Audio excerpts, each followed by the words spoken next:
புனித மங்கலமாம் புளியமங்கல ஊராட்சி ஒன்றிய நடுநிலைப் பள்ளியின் மூன்றெழுத்தின் சொந்தக்காரியாகிய தனுஸ்ரீ என்கின்ற நான்.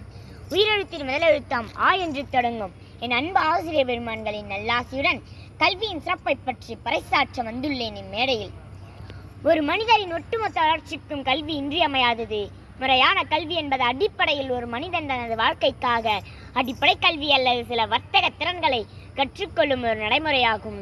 இந்த உலகையே மாற்றக்கூடிய ஒரு ஆயுதம் உண்டு என்றால் அந்த ஆயுதத்தினுடைய பெயர் கல்வி என்றார் நெல்சன் மண்டேலா. நம் நாட்டின் சமூக பொருளாதார வளர்ச்சியைப் போலவே தனி மனித வளர்ச்சிக்கும் கல்வி மிகவும் முக்கியமானது. படிக்காமல் இருப்பதை விட பிறக்காமல் இருப்பதே மேல் என்றார் பேரறிஞர் பிளேட்டோ. அறியாமை வெட்கப்பட வேண்டிய ஒன்றுதான், ஆனால் அறிந்து கொள்ள விருப்பமில்லாமை அதை விட வெட்கக்கேடு என்றார் பெஞ்சமின் பிராங்க்லின். பெற்ற பிள்ளை கைவிட்டாலும் கற்ற கல்வி கைவிடாது என்றார் மகாத்மா காந்திஜி. வாழ்க்கையை மகிழ்ச்சியாக வாழ கல்வி முக்கியம். மேலும் இது நல்ல எண்ணங்களையும் யோசனைகளையும் கருத்தரிக்கவும் நாளுக்கு நாள் நம் அறிவை வளர்க்கவும் நம் மனதை ஊக்குவிக்கின்றது. கத்திகளால் ஜெயித்த யுத்தங்களை விட யுத்திகளால் ஜெயித்த யுத்தங்களே அதிகம். அவ்வளவு சிறந்தது நம் கல்வி.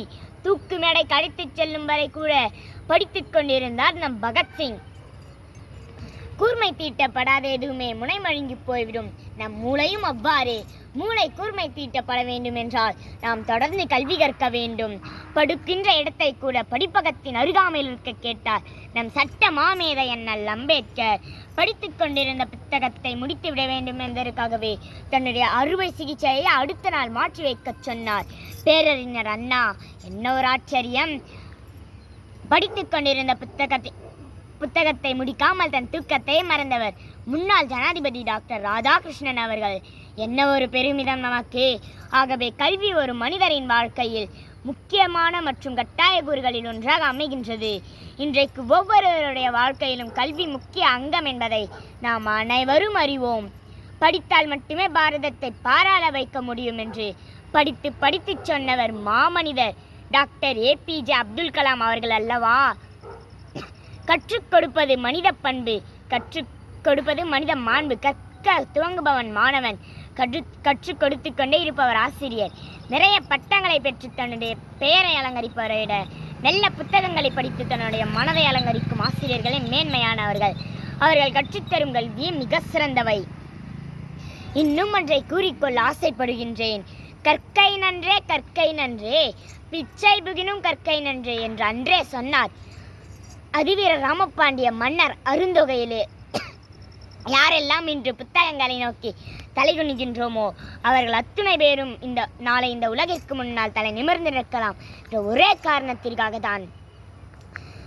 பிழைப்பதற்காக எத்தனை மொழி வேண்டுமானாலும் படியுங்கள். தயவு செய்து வாழ்வதற்காக தமிழ் மொழியை மட்டுமே படியுங்கள். அனைத்து மொழியையும் நேசிப்போம். தாய் தமிழை மட்டுமே சுவாசிப்போம். சுருங்கச் சொல்லி விளங்க வைப்பதில் தமிழுக்கு நிகரான வேறு எந்த மொழியும் இல்லை. அப்படி என்ன நம் தமிழிலே என்று நீங்கள் நினைக்கலாம். ஓதாமல் ஒரு நாளும் இருக்க வேண்டாம், ஒரு நாளும் படிக்காமல் இருக்காதே என்பது உலக நீதி.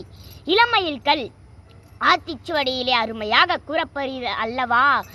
கைப்பொருள் தன்னில் மெய்ப்பொருள் கல்வி கொன்றை வேந்தன். கல்வி கரையிலே கற்பவர் நாள் சில நாளடியார் சொன்னது. அதனால் நாம் படிப்போம். என்னும் எழுத்தும் கண்ணென தகும், இதோடு விட்டுவிடவில்லை. என்னென்ப ஏன எழுத்தென்ப இவை இரண்டும் கண்ணென்ப வாழும் உயிர்க்கு என்கிறார் வள்ளுவர். ஆகவே கல்வி நமக்கு முக்கியமாக அமைகின்றது. சான்றோர்களே, முடியும் என்று உறுதியாக நினைத்தால் முடியாதது ஒன்றுமில்லை என்றுரைத்த சுவாமி விவேகானந்தரின் வாக்குப்படி முயன்று கற்போம் கல்வியை, தாயகம் முழுவதும் பறைசாற்றுவோம் நம் கல்வியின் சிறப்பை என கூறி வாய்ப்பிற்கு நன்றி சொல்லி மகிழ்கிறேன். நன்றி, வணக்கம்.